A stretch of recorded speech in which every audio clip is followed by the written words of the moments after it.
Where are we heading? Yeah, all right. Where are we headed? Now we're heading to a site. I put on the board quick bathroom, which is to switch the tub out, put some tiles in the shower. It's a unique tile. It's like a scallops style tile, and custom vanity and a toilet. Very quick job. So on my job board, that's what I wrote. Quick job. Well, this turned into a nightmare. This one. It had old lead pipes in the floor, and it just been leaking for how many years? Who knows? And it's got a floor, and it's got a false ceiling between the dining room ceiling. And that whole ceiling ended up being full of water and mold and crap for who knows how long. Anyway, this job turned into a lot bigger than what it was. We have to pull down the dining room ceiling.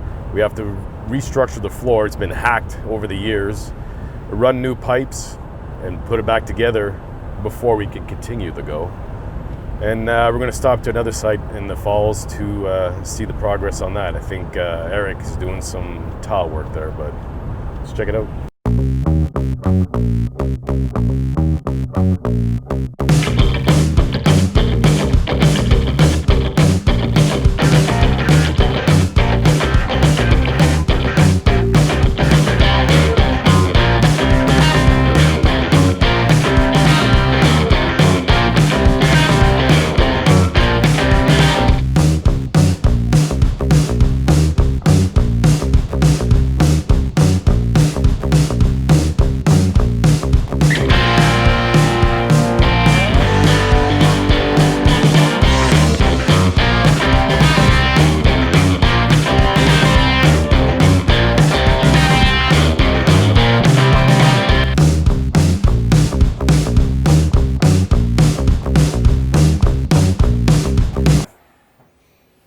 Looks good though. Did you show them anything? No, she hasn't been out of the room. This look nice, I think. Okay, do you like that one? I think so. Okay. We'll see what she says though. It's up to them, and if she wants to send it to Chrissy, see what they think. But I think it might look okay. It's not as big as. Oh no, it doesn't go back here with like I thought, eh? To break it up? To break it up. Yeah, or even flat would probably look better, eh? You got flat line, and this. What do you think? I think that Shumo's got nothing to do with anything else. Yep, what do you think of a square one? So we just left our North St. Catharines site. It was a rear edition and the second story edition. We'll call that one the COVID site. We would have been done thinking June at the latest of this past summer, but you know, back in March we had to shut everything down, and they were expecting a new baby, and I don't blame them. So we stopped working there from March till probably July, but we're close now. It's almost been a year, almost. But countertops next week. Get throw some backsplash on it and final paint, and we're done. We're out of there.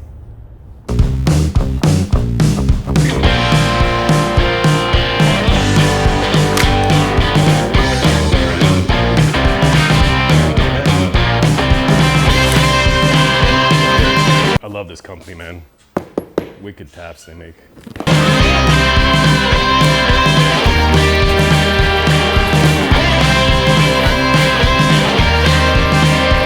Yeah, so like I was saying before, these, oh yeah, so I gotta take care of this. These were the lumber for the interior walls of this renovation I did in Port Colborne, right? But it was rough wood. I don't know if I have a piece here. Probably not. Oh yeah, I'll show you a piece. So this was the interior walls of this reno I did in Port Colborne. We ripped it all out, but I kept all the lumber, and she wanted to reuse it in her house. It's taking longer than I thought, but I was waiting on materials. So we planed it, and I finished it. I did this bottom shelf, which got drilled in, and it sits on the pipe leg, but enough for a little space here to actually hang something, whatever. But this gets tied to the back of the wall. It legs on it to that. The same thing as this top one gets on a ledger behind on the wall. I got some wire mesh in here that I'm gonna do flat black, same was here. And she didn't want a big tall vessel sink, but I didn't want to cut into it, so we settled for a happy medium. So we're gonna do the surface mounted sink on this one with a drain cap that's gonna match this Ryobel tap. And I'm still pondering whether it goes behind it, which could still work. It's high enough, right? Or the side. It might be the back. I'm looking at more, right? But yeah, as soon as I get this drain pipe here, or this tailpipe for the sink, we're good to go. I put a couple of coats on here, a finish, install it, then old part of the home becomes a new part of the home. Okay, it's lonely at the top. You know, not in the lonely in the sense where you're alone, you got nobody around you, but in the sense where you're alone, where it's just you against you, really, at the end of the day, right? I don't care what it is in the world. It could be anything, any business, any whatever it is. That's what I'm talking about. But because I'm a contractor, I'll talk to you about what from my perspective. You know, you're the only one that could really define or mold or put you on that path. It's only you. There's people around you, but you got to be careful. A lot of people are around you to watch you fail. A lot of people are around you, sure, to give you that fake happiness, right? A lot of people are around you to say they help, but slowly taking. I didn't experience that when I was I've always been self-employed, right? So it was maybe my early teens, right? So I've always been in that life, and I didn't really notice it. And I remember my mother, actually, she would tell me, you know, you gotta be careful. You know, there's a difference between business and personal. People are there for a reason. Maybe they're happy for. It's tricky, right? And when I was 24, I had this bar. It's probably 8,000 square feet, and it would pack maybe 300, 400 people. I had it for almost 2 years, but I was bartending at this place too. I knew a lot of people, and it was in a way messing with my ego. Right? You know, because all these people, they all knew me. I know everybody, and it's like a big thing. And I didn't realize until when we shut that bar down, and it was just crickets, right? And I was just saying, and that's what it clicked. And said, everybody's here, obviously, not for me, but everybody was here because they're chasing the bottle, the booze, the good times. So it has nothing to do with who I was or whatever. Sure, I'm a nice guy because I'm giving you what you want, right?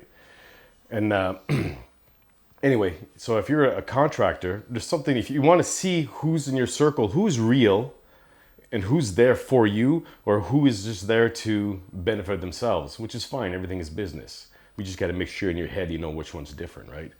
But one important thing, if you want to grow in this biz, I think, my opinion, is that you should always switch up your trades.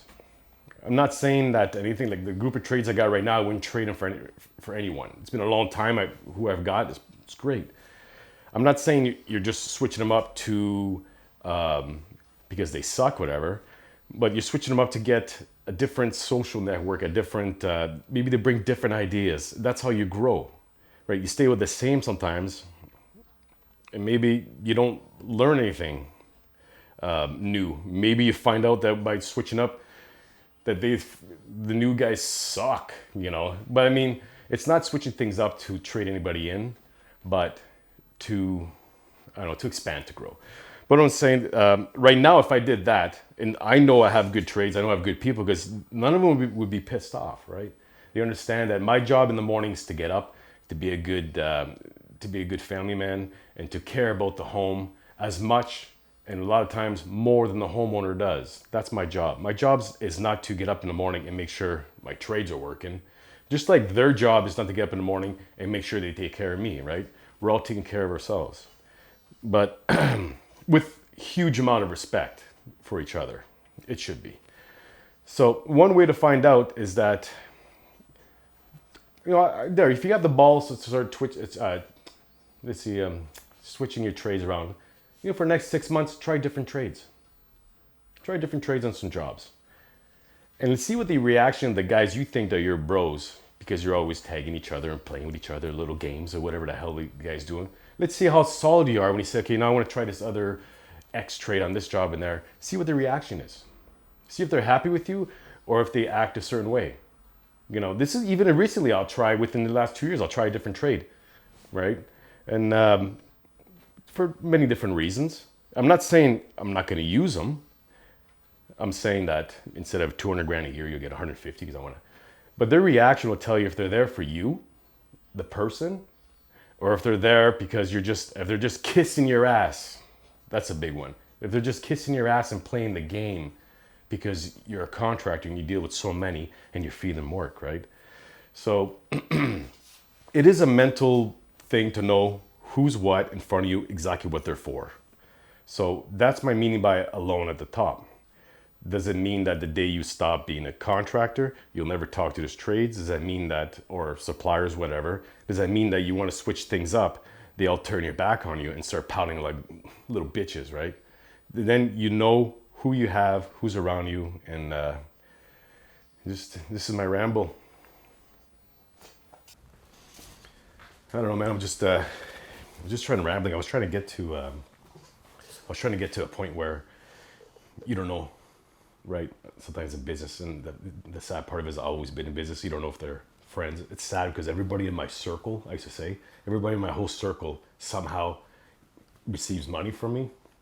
So a message in your head as Roger the person, not Roger the boss. Like, if I stop the money, does this circle get small? You know, so I'm trying to make awareness, but you know me, I'm a fucking rambler. Well, we'll see what happens. I'm sure they'll get it. Yeah. Whatever.